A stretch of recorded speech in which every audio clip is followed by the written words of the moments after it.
Всім привіт! Мене звати Ліна, я з Німеччини, і сьогодні я хотіла б розмовляти про навчання української мови і мій зв'язок з Україною. Я не знаю чому, але всім це завжди цікаво. Все почалося у 2019 році. Після я закінчила школу.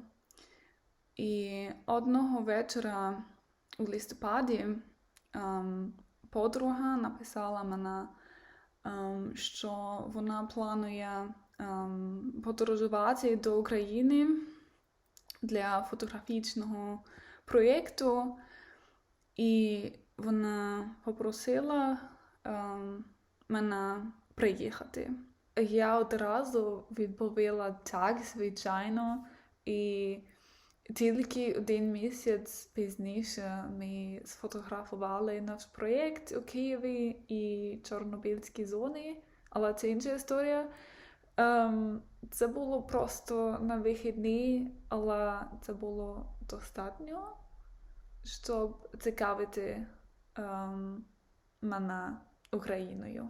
Я думаю, що Україна туристично недооцінена країна, і що багато людей з Західної Європи неправильно сприймають Україну. І коли вони думають про Україну, вони думають про протести або війну, але мало говорять про позитивні сторони.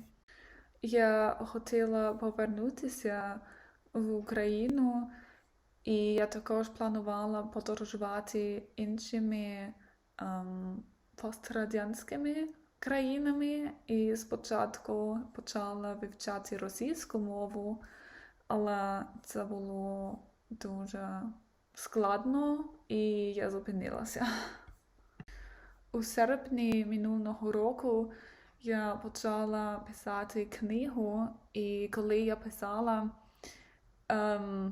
я слухала плейлист українських пісень, і це була моя перша зустріч з українською мовою. Я дивилася відео про українську мову на YouTube, і я думала, це легше за російську, і мені подобалося більше, тому я продовжила. Спочатку я навчалася через ці відео і писала нотатки та картки.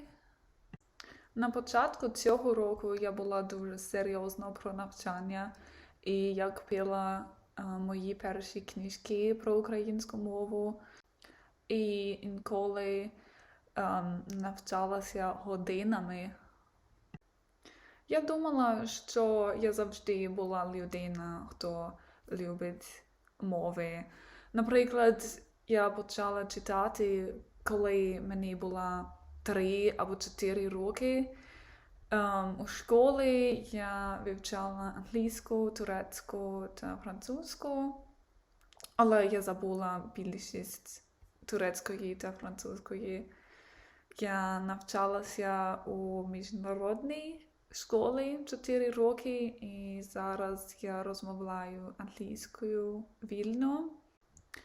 До речі, я спробувала вчити валійську мову, але я також зупинилася.